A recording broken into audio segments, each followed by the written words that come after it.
Before we dive into this story, let me tell you something. For 4 years, I gave every weekend of my life to someone I loved more than anything. Then, in the blink of an eye, I was cut out.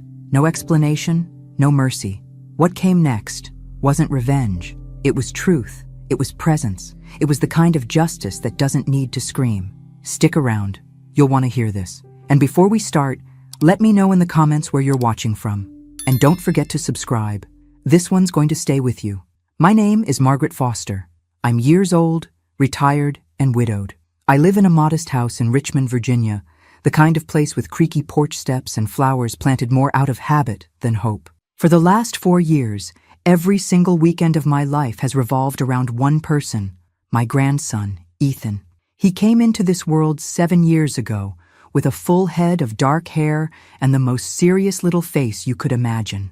Julia, my daughter, wasn't exactly ready for motherhood when he arrived. She was overwhelmed, juggling work, her rocky marriage, and a never-ending pile of bills. So when she asked if I could watch him just for a few weekends, I said yes.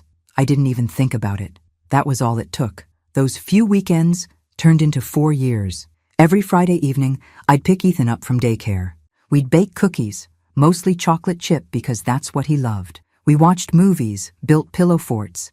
I read him stories until he fell asleep on my chest. I taught him how to ride a bike, how to tie his shoes, how to make scrambled eggs just right. When he had the flu, it was me who rocked him through the night while Julia was out of town on business. When he lost his first tooth, it was under my pillow that he tucked it.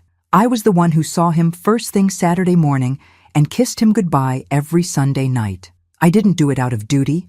I did it out of love. Because when Ethan smiled up at me and said, "You're my favorite person," I felt like I still had a purpose in this world. Julia? She rarely said thank you. Most weekends she'd rush in, pick him up without a word, barely making eye contact. At first, I chalked it up to stress, but as the years went by, the distance between us only grew. She'd criticize the snacks I gave him, roll her eyes when I gave advice. Once, she snapped at me for trimming his nails, said I was crossing boundaries. Boundaries? I had wiped that child's tears, bathed him, fed him, loved him more than I knew was possible. But for her, it was never enough, or maybe it was too much for her ego, too much of a reminder of what she hadn't done. Still, I stayed quiet. I swallowed my pride, bit my tongue, smiled when I wanted to cry. Because being in Ethan's life was worth more than winning an argument. That little boy didn't ask to be the rope in a silent tug-of-war between his mother and grandmother. Then came the day everything started to shift. It was a normal Saturday morning. Ethan was glued to his tablet, watching those fast, loud videos that always made me uneasy. His eyes were glazed, fingers tapping like he was hypnotized. I sat beside him and gently said, "Sweetheart, maybe it's time for a break. Let's play outside a bit, He looked at me and nodded. Ethan never gave me trouble. But right then, Julia walked in, arms full of grocery bags. She heard me and froze. "I told you," she said, not looking at me. "I let him use the tablet as long as he wants. It's not a big deal." I replied calmly, "I just think a little fresh air wouldn't hurt. That's all." She dropped the bags on the counter with more force than necessary. "You always think you know best, don't you? Always have to interfere." I was stunned. I wasn't interfering, I was just... She cut me off. "You don't need to come next weekend. I've got it." I blinked, unsure if I'd heard her right. "What do you mean?" "I mean," she said, grabbing her keys without even looking at me, "you don't need to watch him anymore. I'll make other arrangements." And with that, she walked out. I stood there for a long time, in the silence that followed, my hands trembling slightly, heart pounding in my ears. I didn't know if it was anger or sadness or both. All I knew was something had shattered, something I never thought would break. I told myself it was just a bad moment, that she'd cool down, that it would blow over. But deep inside, a part of me knew something had just changed forever, and I wasn't ready for what was coming next. The days after that Saturday blurred together in a haze of confusion and hurt. I kept checking my phone, waiting for Julia to call, to text, to say she'd overreacted. But nothing came. No messages, no apologies, just silence. By Thursday, I still hadn't heard a word. That's when I saw it. I was scrolling through Facebook, a mindless habit I picked up after my husband passed. I wasn't looking for anything, but there it was. Julia's post. A bright, cheerful banner that read, "Ethan's turning. Come celebrate with us." Attached was a digital invitation. Balloons, cupcakes, the whole deal. There were over 30 names tagged in the post. Cousins, neighbors, friends from her yoga class. Everyone. Except me. I stared at the screen, rereading it over and over like maybe I missed my own name. Maybe it was a mistake. But no. She'd made it clear. This wasn't just a slip. It was deliberate, calculated. She was throwing a birthday party for the boy I practically raised, and I wasn't invited. I clicked on the comments, the usual stream of emojis and can't wait messages. One aunt even commented, "So happy for Ethan. He's lucky to have such a great mom." That one hit hard. I didn't respond. I didn't comment. I just closed my laptop and sat in the quiet, the kind that presses against your chest and makes it hard to breathe. That evening, I tried to call Julia. No answer.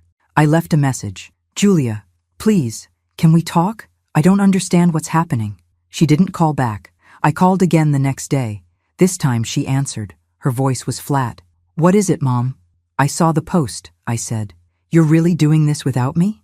She sighed. That long, dramatic kind of sigh that lets you know you're already losing.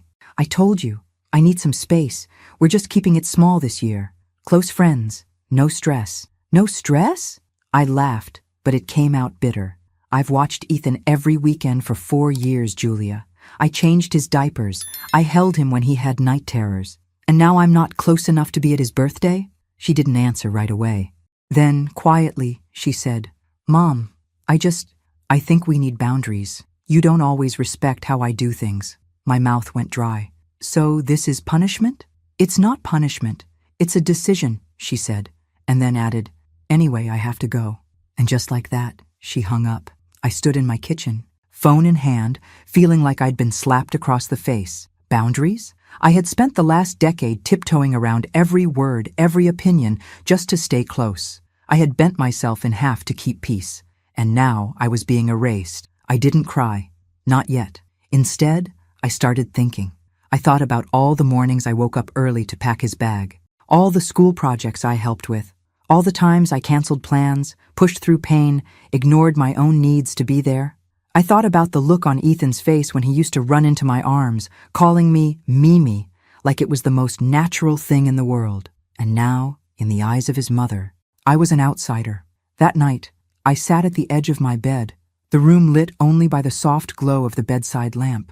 I stared at a photo of Ethan on my nightstand, him in a red hoodie, frosting on his chin, grinning like the world was made of cake and love. The tears finally came, hot and angry. But beneath the sorrow, something else stirred. Not rage, not revenge, resolve. If she wanted to rewrite the story, to erase me from the narrative, then fine. But I'd write my own chapter, and I'd do it for him. I didn't know exactly how yet, but I knew one thing for sure. I would not go quietly. Friday morning came like a fog, heavy and slow. I woke up before sunrise, habit mostly, but also because sleep had turned its back on me. My mind was a looping reel of memories. Ethan in his Halloween costume, Ethan asleep on my chest, Ethan drawing crooked little hearts with Mimi written inside. I had no plans for the day. No pickup time, no grocery list for snacks, no little backpack by the door. For the first time in years, my weekend was completely empty. I walked around the house like a stranger. His toys were still tucked in the basket by the fireplace. His toothbrush still sat next to mine in the upstairs bathroom. Everything in that house whispered Ethan, and the silence was a scream I couldn't escape. I sat down with my coffee, my hands still trembling slightly, and opened Facebook again. I didn't want to.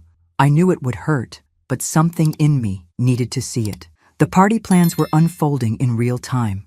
Julia had posted another update, a picture of the birthday cake, 2 tiers, superhero-themed, fondant letters spelling Ethan is. The caption read, "Can't wait to celebrate my boy. Sunday's gonna be amazing." My stomach twisted. Comments poured in.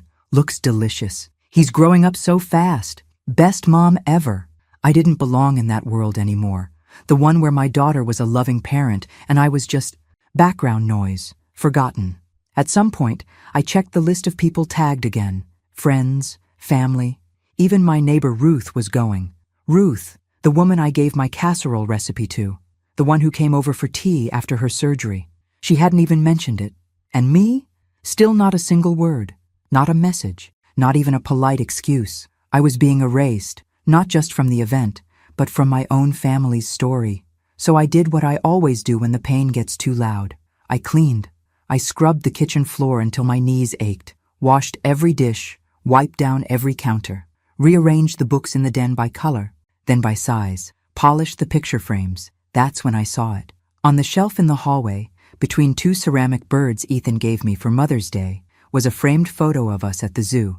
He was maybe 5. We were standing by the giraffe enclosure, both holding ice cream cones. He had chocolate all over his chin, and I had that look in my eyes, the one where love spills out even when you're not trying. I took the frame down, sat on the floor, and held it against my chest. How could she do this? It wasn't just the party. It was everything. The years of biting my tongue, the way she always dismissed me, corrected me in front of others, acted like my love was inconvenient, like I was something she tolerated rather than cherished. But I'd kept going, for Ethan, because he was the light, the one who made it worth it, the one who looked at me with wonder, not resentment, the one who never made me feel like too much. Now even that was being taken from me. I didn't eat that day. I didn't speak to anyone. I sat in that hallway until the sun went down, holding that picture like it was the only proof I had that I mattered. Then, sometime after midnight, I picked up my phone and opened the family group chat. There it was again.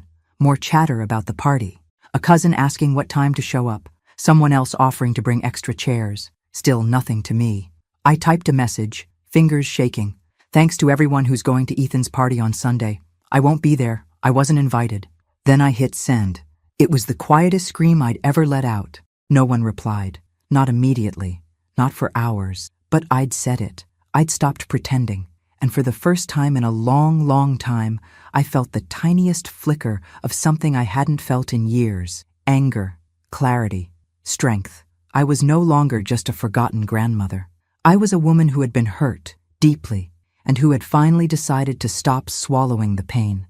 And what I did next, well, that's when everything changed. I didn't sleep that night. I just lay in bed, staring at the ceiling fan spinning overhead, listening to its faint ticking sound, like a clock counting down to something inevitable. Morning arrived with a dull gray light leaking through the curtains, and I felt hollow. But I wasn't broken. Not yet. That group message, it stirred something. Not because anyone replied. They didn't. But because, for once, I hadn't swallowed my truth. Saturday morning came. The day I was supposed to have Ethan. The day we usually baked muffins together or made cardboard rocket ships. But my kitchen was cold.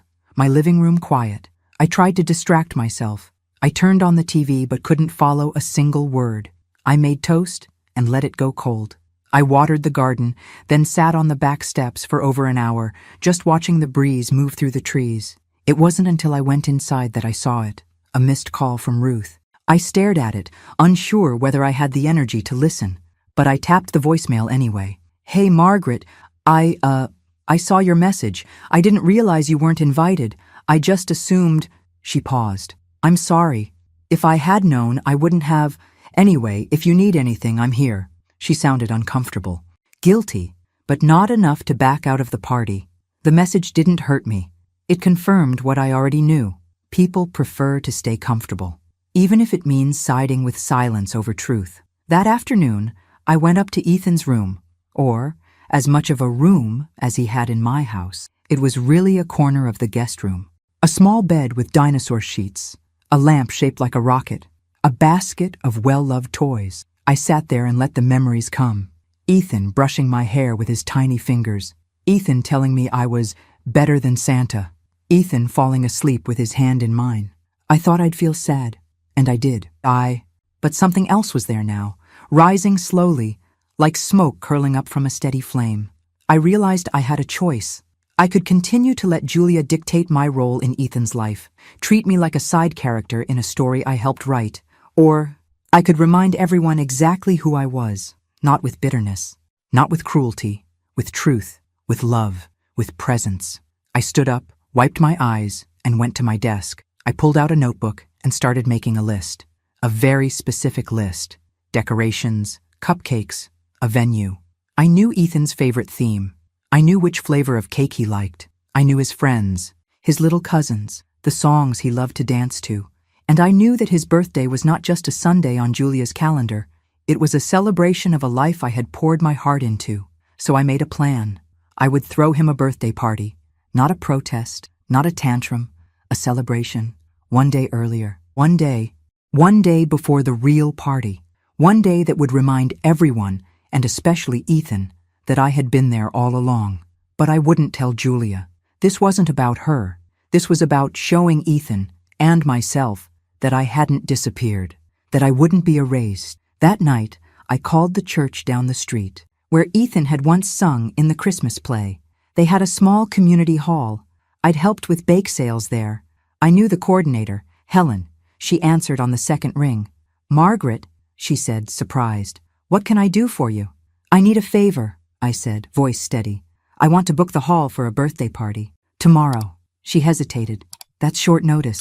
"I know," I said, "but it's important." She was quiet for a moment. Then she said, "You've always shown up for us. Of course we'll make it happen." I nearly cried, not because of the favor, but because someone saw me, saw my value. I stayed up most of the night, pulling out old boxes from the attic, streamers, paper lanterns, tablecloths from past holidays. I dusted off folding chairs, wiped down platters, made lists and phone calls, and sent invitations to the people who mattered, not the ones who would judge me, the ones who knew me. I didn't ask them to take sides. I just said the truth. "I'm throwing a small birthday party for Ethan, Saturday, at the church hall. I'd love for you to come." Some of them paused. Some didn't reply right away, but others said yes, and that was enough. As I packed goodie bags at 2 a.m., surrounded by balloons and frosting-smeared utensils, I looked around and felt something I hadn't felt in weeks. Not sadness, not anger, a sense of purpose. Tomorrow, I would show up, not because I was invited, but because I mattered, because he mattered, and no one could take that away from me. I woke up early, even before the sun. My hands ached from all the prep the night before, blowing balloons, tying ribbons, icing cupcakes, but I didn't care. My whole body buzzed with a strange mix of nerves and something I hadn't felt in weeks, anticipation. I brewed my coffee and looked out the kitchen window. It was still dark, but I could see the first hints of morning breaking through. Today wasn't just Saturday, it was our day. Mine and Ethan's. The day we'd reclaim something no one had the right to take away. By a.m., I was at the church hall. Helen had already opened up and helped me drag in the folding tables. The place wasn't fancy, linoleum floors, those clunky plastic chairs that always wobble. But I was going to fill it with color, with joy, with us. I laid out the decorations, dinosaurs, because that was still Ethan's obsession. Green streamers, dino print plates, and a banner I made myself that read, "Ethan's Big Day." I hung it crooked at first, and instead of fixing it, I laughed. He'd love that. The cake arrived at chocolate with a vanilla filling. Little plastic dinosaurs climbing up the sides. I'd ordered it from the same bakery that made his first birthday cake. The woman at the counter had smiled when I told her it was for my grandson. "He's lucky to have a grandma like you," she said. She didn't know the half of it. By noon, the tables were set. And the smell of freshly baked cupcakes filled the room. People began to trickle in. Cousins, friends from church, even one of Ethan's classmates with his parents. Each person walked through the door carrying something more than a gift. They brought validation, quiet loyalty, unspoken understanding. And then, right on time, Ethan arrived. He thought he was just coming over for our usual Saturday. Julia had dropped him off early, clearly eager to be rid of him while she prepared for her party the next day. She didn't even walk him to the door. He came in, backpack swinging, and yelled, "Mimi!" "Hey, buddy," I said, kneeling down to hug him. "Want to take a little ride?" He grinned. "Where to?" "You'll see." We got in the car, and he asked me question after question the whole way. I told him we had a surprise. He tried guessing. The park? The zoo? A toy store? When we pulled up to the church hall and I opened the doors for him, his jaw dropped. The room exploded with applause and cheers. Music played softly in the background. The tables were full of food, decorations, and, most of all, people who knew what today meant. Ethan turned to me, his eyes wide. Is this for me?" "All for you, sweetheart," I said. trying not to cry. He ran into the room, touching everything, hugging everyone. He danced, he played games, he laughed that kind of belly laugh only kids can make. And every time he looked at me, I saw something I'd been afraid I'd lost. Connection, recognition, love. We ate cake. He blew out candles. I helped him open presents. At one point, he whispered in my ear, "This is the best party ever, Mimi." And just like that, every ache, every insult, every rejection, it faded into the background. Because this was real. This joy, this bond, this truth. I saw a few people taking pictures, posting them online. I didn't stop them. Let Julia see. Let her scroll through her phone tomorrow and realize that she didn't get to write the whole story. That no matter how tightly she tried to control the narrative, I was still in it.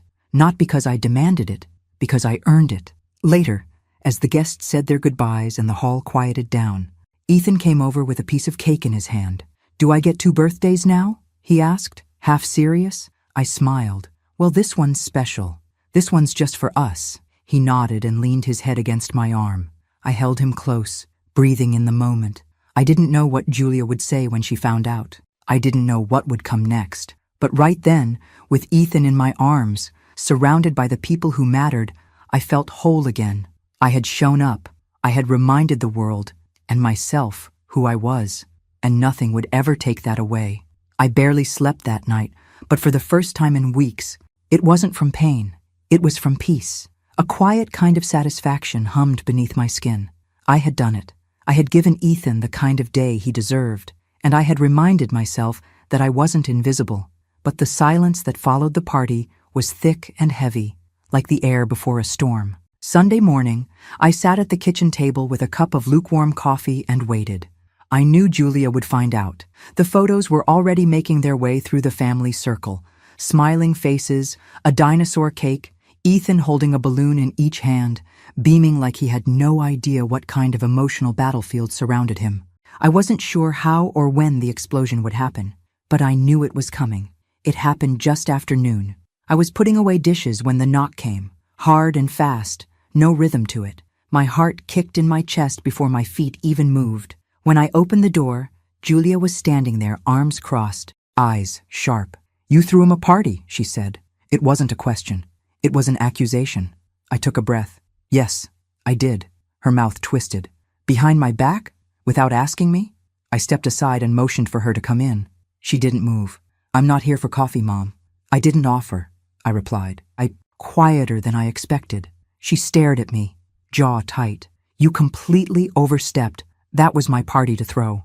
"And I'm his grandmother," I said, matching her tone. "I've been with him every weekend for 4 years. You took that away from me without warning, without explanation, and then threw a party I wasn't even invited to." "So no, Julia, I didn't ask, because you made it clear my presence wasn't wanted." She blinked, as if the words slapped her. "You're always making yourself the victim." I laughed once, hollow. "You think this is about me? This is about a little boy who deserves to be celebrated by everyone who loves him. And whether you like it or not, I love him. I've been there for him." "He's my son," she said sharply. "And he's my grandson," I snapped. "That doesn't disappear because you're having a bad week and want to punish someone." For a moment, we both stood in the doorway, breathing heavily. 2 women who had been dancing around this fight for years. Only now it had finally erupted. "You always do this," she said bitterly. "You act like you know best, like you're the only one who cares." I felt something in me crack, not out of anger, but out of long, simmering heartbreak. "I know what it feels like to be dismissed by your own child," I said softly. "To be treated like background noise. Like everything I gave, everything I am, is just a nuisance now." Julia looked away. I could see her eyes flicker, just for a second. "I'm tired of shrinking myself so you'll be comfortable," I continued. "I've done it for years, but I won't apologize for loving Ethan. I won't apologize for showing up when no one else did." There was a long pause. The kind where truth fills every inch of space. Julia finally muttered, "You should have told me." "I shouldn't have had to," I said. "But I did tell you. 100 different ways. You just never listened." She turned away then, walking back down the steps toward her car. I didn't call after her. I didn't beg. I just stood there in the doorway of my own house, heart pounding, hands steady. She didn't slam the car door. She didn't drive off fast. But she didn't say goodbye either, and as I watched her pull away, I felt something unexpected wash over me. Not regret, relief. For once, I had spoken my truth without flinching.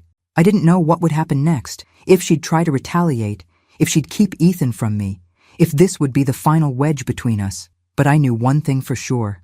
I had finally stopped asking for permission to matter, and that was the beginning of something I'd been waiting for my whole life. Sunday came with a weight I couldn't ignore. It wasn't guilt. I had shed that skin the moment Julia walked away from my porch without saying a word. No, this was something else. A waiting, a knowing, the feeling that something was about to shift. I didn't expect to hear from her. I knew she wouldn't call. But what I didn't know was that I was about to witness my quietest act of defiance echo louder than any fight we'd ever had. It started with the photos. By noon, I got a message from Linda, my cousin from out of state. Saw the pictures from Ethan's party. It looked beautiful. You did right, Margaret. Don't let anyone tell you different. I stared at the message, not even realizing I'd been holding my breath. The pictures were out there. Ethan smiling, Ethan hugging me, Ethan holding his cake with a missing tooth and a glow in his cheeks I hadn't seen in months. More messages came. From a neighbor. Didn't know Julia was excluding you. Honestly, that was low. From a fellow church member. You're the heart of that boy's life. Don't forget that. Some didn't say anything outright. Just heart emojis. Just a quiet, "We see you." I didn't reply to most. I didn't need to. The party had spoken for itself. Then came the update I hadn't been looking for. A photo Julia posted from her party. The backdrop was elaborate, one of those rented, Instagram-ready balloon arches. A DJ in the background, catered food, expensive, polished, but there was something off. Ethan looked tired. He stood in the center of the photo, holding a slice of untouched cake, eyes not on the camera, but somewhere else entirely. His smile didn't reach his eyes. His shoulders slumped just enough to tell me everything I needed to know. That wasn't his real birthday. His real birthday had already happened. It had happened in that little church hall with wrinkled tablecloths and dollar store decorations, and a grandmother who knew his favorite color and favorite dance move and the exact way to get him to laugh until he snorted. That's where his heart had been. And apparently, I wasn't the only one who noticed. As the day went on, people began to talk. A cousin messaged me. Honestly, the party today felt off. Ethan kept talking about the one yesterday. Another one wrote, he told everyone his real birthday already happened at Mimi's. And that was the moment I realized. My silence had been louder than Julia's erasure. By not fighting, by not dragging her name through the mud, by simply showing up for Ethan and loving him in the only way I knew how, I had drawn a line she couldn't cross. She could control a guest list. She could control a calendar. But she couldn't control love. She couldn't control what Ethan remembered. Later that evening, as I sat on the couch flipping through the leftover party pictures, one stuck out to me. It was of Ethan hugging me, cheek pressed against my chest, his tiny arms wrapped around my middle like he was anchoring himself to me. That photo, more than the cake, more than the decorations, told the whole story. It was the proof that when the noise faded and the balloons deflated, what stayed was presence, was memory, was connection, and no matter what came next, that was mine. Unshakable, undeniable, uninvited, but unforgettable. I had just finished folding the last of the tablecloths from the party when I heard the knock again. This time, slower, heavier. I didn't need to guess who it was. I opened the door, and there she was, Julia. No makeup, her hair pulled back in a messy bun, a phone in one hand, her keys clenched in the other, like a weapon she wasn't sure she wanted to use. She didn't say hello. You embarrassed me, she said. Ooh. Her voice tight. I didn't flinch. Come in or not, Julia. I'm not doing this in the doorway again. She hesitated, then stepped inside. We stood in the kitchen, the air thick between us. She didn't sit. She just paced once, turned back to face me. You knew what you were doing. Yes, I said, calm, clear. I knew exactly what I was doing. You threw a whole party behind my back, without even telling me. After you uninvited me from his birthday? After you cut me off like I meant nothing? What did you expect, Julia? That I'd just sit in silence while you erased me? She scoffed. It wasn't about erasing. It was about space. You never know when to back off. I looked her dead in the eye. Back off? From my own grandson? After I raised him every weekend for 4 years? You want me to back off from that? Her lips trembled, just slightly, but she masked it quickly. I'm his mother. I've never tried to take that from you, I said, but you've tried to take everything from me. The joy, the bond, the right to love him openly. She shook her head, pacing again.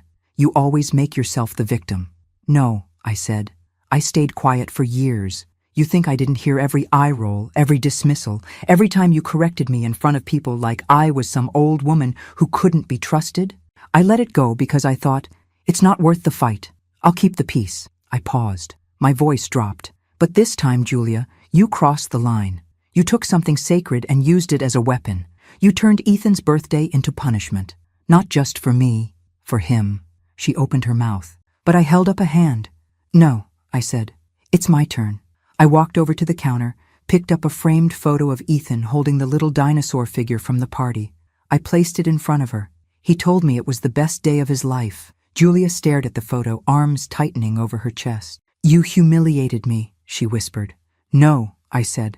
I reminded you of what I've done, of who I am, of what you've chosen to forget. She looked down at the counter. For a long time she said nothing. Then finally, softly, you didn't have to do it like that.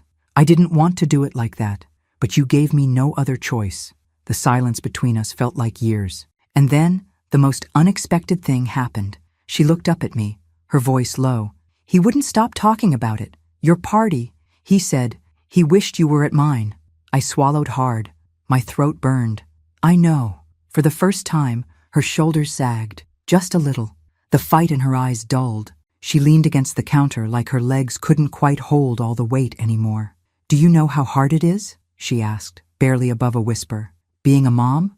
Being judged all the time? I nodded slowly. Yes, I do. I remember. She looked at me like she was seeing me for the first time in a long while. I'm tired, she said, and in that moment, I realized something. So was I. But tired doesn't mean defeated. I didn't reply. I didn't reach out. I let her stand there in that stillness, in that reckoning. Because for once, she wasn't in control of the narrative, and she knew it. She picked up her keys, hesitated again, and then said without looking at me, I'll call you. And she left. I sat down, the photo still in front of me. I didn't cry. I didn't celebrate. I just breathed, a deep, steady breath, and held on to the only truth I needed. I had finally said the things that had lived in my throat for years. And even if nothing changed after that, I had changed. And that was the beginning of everything. The days that followed were strange, quiet, but not in the peaceful way, more like the quiet after a fight, when nothing feels settled, just suspended in the air, waiting to fall. I didn't hear from Julia, didn't hear. Not a call, not a text, not even a picture of Ethan. And yet, somehow, I knew she was listening.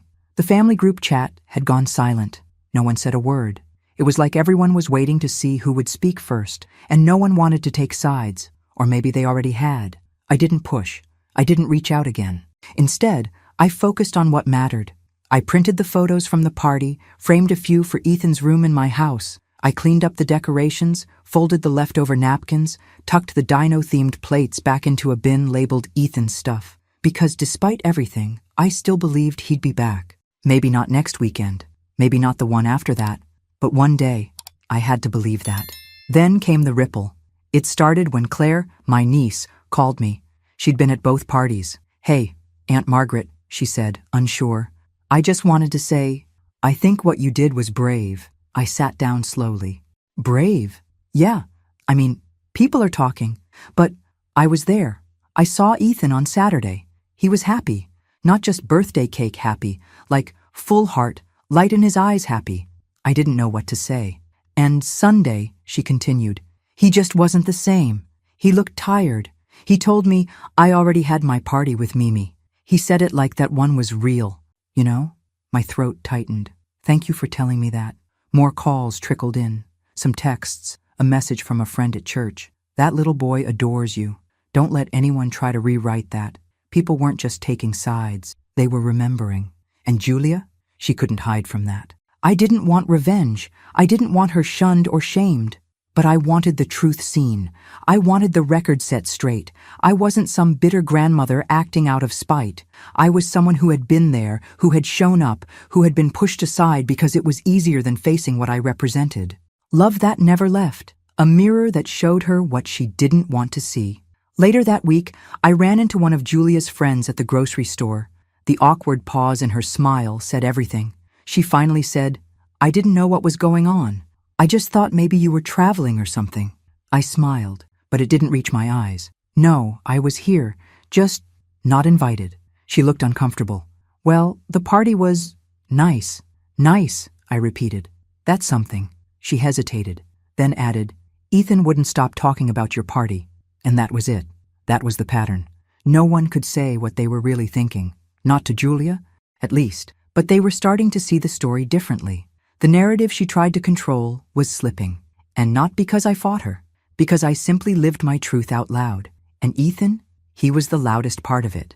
Apparently, he'd told his teacher about my party too. Drew a picture of the dinosaur cake. Said it was his real birthday. Julia must have heard. I can only imagine how it stung. Hearing that her meticulously planned event had been reduced to an afterthought in her own child's eyes. And I didn't feel smug. I felt seen. The silence between us still stretched wide, but I had said everything I needed to say. Now, it was her turn. Or not. Either way, I was done shrinking. The storm had passed, and in its wake, something new was beginning to grow. Sunday arrived again, exactly 1 week after the storm broke. The memory of last weekend was still fresh. Ethan's laughter, the warmth in that church hall, the quiet fire in my chest when Julia confronted me at my own door. But this Sunday wasn't about confrontation. This was her day, her official party, the one she had planned, the one she had deemed intimate, where I didn't belong. I didn't expect an invitation, and I didn't need one. But I won't lie. There was a flicker of curiosity, not to see the decorations or the guest list, but to know, would they notice? Would they feel the absence? Around p.m., I sat on the porch with a glass of sweet tea and watched the world go by. The sun was hot, the cicadas loud, and my neighborhood felt oddly quiet for a Sunday. I thought about what Ethan was doing at that exact moment. Blowing candles, maybe. Playing games. Opening gifts from people who hadn't been there when he cried through stomach aches or scraped his knees learning to ride a bike. I didn't scroll social media. I didn't need to. The messages found me anyway. First, one from Ruth, my neighbor. I stopped by the party for a bit. It felt weird without you there. Then Claire again. "I think half the guests expected to see you. Ethan kept asking where you were." And then this. He told me it wasn't his real birthday. He said, "Mimi already gave me the real one." I closed my eyes. It wasn't vindication I felt. It was validation. Proof that presence speaks louder than anything. That even a child, barely 8, could feel the difference between love that shows up and love that simply hosts. Later that evening, I did glance online. Julia had posted only one photo. One. Ethan stood in front of a pile of gifts, a banner behind him that read, "Happy 8th birthday." The image was fine, pretty, polished, but sterile, like a magazine cover staged by someone trying to prove something. And Ethan? He wasn't smiling. He looked tired. Not sad, not angry, just worn out, like someone who had already been through the celebration that mattered. Aunt Kathy called me shortly after. She never picks sides. She's the kind of woman who bakes casseroles for both ends of a family feud. But her voice was gentle, thoughtful. "I just wanted to say," she began, "you did what any real grandmother would have done." "I wasn't trying to compete," I said. "I know," she replied, "but you won anyway." And she was right. Not in the way people usually mean. I didn't win by having the better party or more guests. I won because Ethan felt seen. Because I had given him something his mother, in all her effort to control and curate, had overlooked. A space to just be loved. Not paraded, not posed, not performed, just loved. And no matter how many presents he opened that day, none of them would match the feeling of being held close by someone who knew his favorite dinosaur, the name of his imaginary friend, and how he liked the crust cut off his sandwiches. That night, I didn't wait for Julia to reach out. I didn't expect her to. I had already said what needed saying. I had acted when silence became unbearable. Now the silence was hers to hold, and whether she chose to fill it or not, I was no longer afraid of being left out, because I knew now I hadn't been excluded. I had risen, above pettiness, above shame, above erasure, and in doing so, I had found the version of myself I thought I'd lost years ago, the version who no longer asked for a seat at the table. She brought her own chair. Days passed, and the dust from the party began to settle. The photos stopped, the comments faded. Life, as it tends to do, moved on, but something in the air had changed. Julia still hadn't called, and yet I knew she would.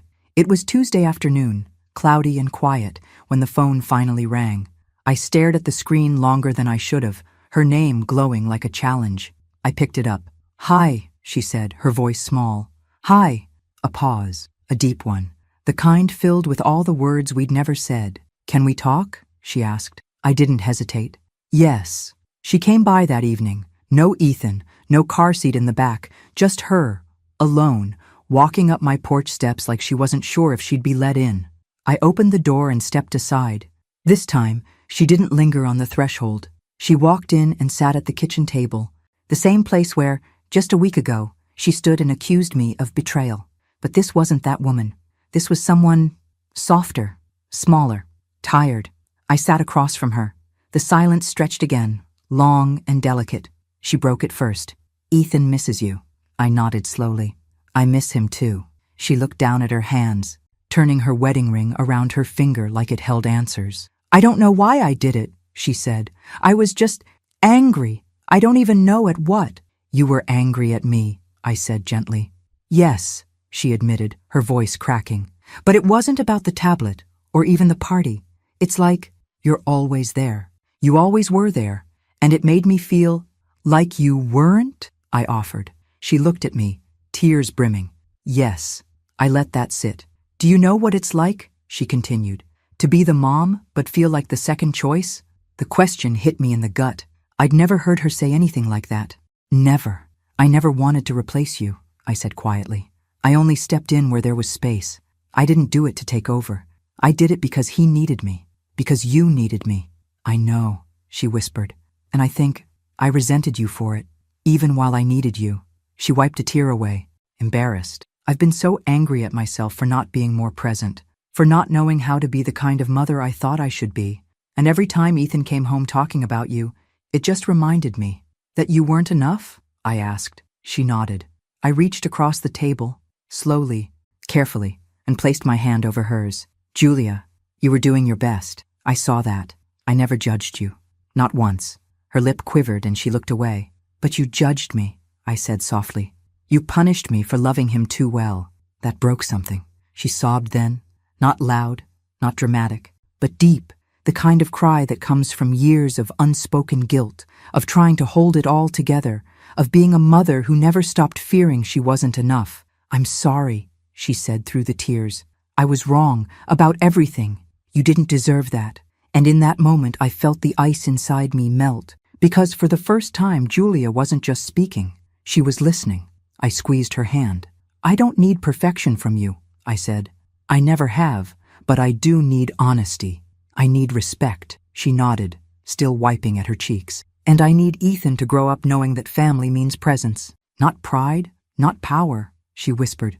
"Okay." We sat there in the dim kitchen light, the past between us like broken glass slowly being swept away. She looked up at me, eyes red but open. "Do you want to come over this weekend?" she asked. "Spend time with him." My heart, for all its bruises, still knew joy when it hurt it. "Yes," I said. "I'd like that very much." She smiled, small, unsure, but real. And for the first time in a long, long time, I saw my daughter not as the woman who had pushed me out, but as the little girl who still needed her mother. Not to fix everything, but to just be there, and that I could do. The next few days felt like a slow unfolding. The tension that had hung between us for so long began to ease, like a cloud finally breaking apart after a storm. I didn't expect an instant reconciliation. These things take time. But when Julia called on Friday to say Ethan was looking forward to seeing me, I felt something shift. I was finally going to be in the same room with him again, without the weight of anger or silence. Saturday morning came, and I got ready like I was going to a celebration. The air in my house felt lighter. I wore the same dress I'd worn to his first birthday party, the one with the little flowers. It felt like an old memory, one that hadn't been tainted by bitterness. I arrived at Julia's house a little early, standing on the porch for a moment, just taking it all in. The house was quiet still, the way it always was when I arrived for the weekends with Ethan. But today was different. Today, I wasn't stepping into a role I was told to fill. I was stepping into a space where I had permission to just be. When the door opened, Ethan was standing there, eyes wide with excitement. "Mimi!" he shouted, and ran straight into my arms. He smelled like cinnamon and toothpaste, his little arms wrapping around me as tightly as his small body could manage. I bent down to hug him back. "Hey, buddy, how's my favorite dinosaur expert?" He grinned, showing off that same gap-toothed smile. "I'm the best at dinosaurs, you know that." "I do," I said, ruffling his hair. "I brought you something." I handed him a small gift bag, and his eyes lit up as he pulled out the little dino figurines I knew he'd been wanting. He hugged them to his chest like they were precious treasures. Julia stood behind him, arms crossed, watching us. She was quiet, unsure, but I could see the softening in her expression. She didn't move, didn't interrupt. She let us have this moment, and for once, that was enough. We all went inside. Ethan led the way, showing me the newest drawings he'd made and the puzzles he was working on. Julia stayed in the background, not quite engaging, but not pulling away either. It was as though we were all standing on this new ground together, unsure of what came next, but willing to move forward, one step at a time. We ate lunch together. It wasn't anything fancy, just sandwiches and chips, but there was something about it that felt warm, genuine, like we had finally returned to some semblance of normalcy. There were no forced conversations, no hidden resentments. It was just us, just a family sharing space again. After lunch, we took a walk to the park. Ethan raced ahead, laughing, the joy in his voice filling the air around us. For the first time in months, I didn't feel like I was walking on eggshells. I was just there, in the moment, with the people I loved. Julia and I stayed behind, walking side by side, the distance between us shrinking bit by bit. "I'm sorry, Mom," she said quietly, her voice low but steady. "I should have never treated you like that. I don't know what I was thinking." "I know," I replied, my voice soft, "and I'm sorry too, for not standing up for myself sooner, for letting the silence grow between us." She looked over at me, and for the first time, I saw vulnerability in her eyes, not the coldness I'd grown used to, but something real. "You were right," she said. "I did need you, and I didn't know how to ask." "You don't have to ask," I said gently. "You never did. I'm your mother, and I'm always here, just like I've always been." She nodded, the tension in her shoulders finally relaxing. "I don't deserve you." I shook my head. "We all make mistakes. It's how we fix them that matters." We walked in silence for a few moments, the weight of unspoken words finally starting to lift. When we reached the park, Ethan was sitting on a swing, his legs kicking out in that carefree way only children can manage. He saw us and waved. "Mom, Mimi, come push me." Julia and I shared a look, a moment of quiet understanding. No words, just the understanding that we'd made it to the other side of something painful, something hard. But now we had a chance to rebuild, to create something new. I sat on the swing next to Ethan, pushing him gently.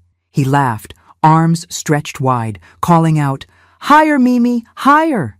And for the first time in a long while, I felt like I was exactly where I was meant to be, not asking for permission, not waiting for validation, just being there, present, as his grandmother, as his family.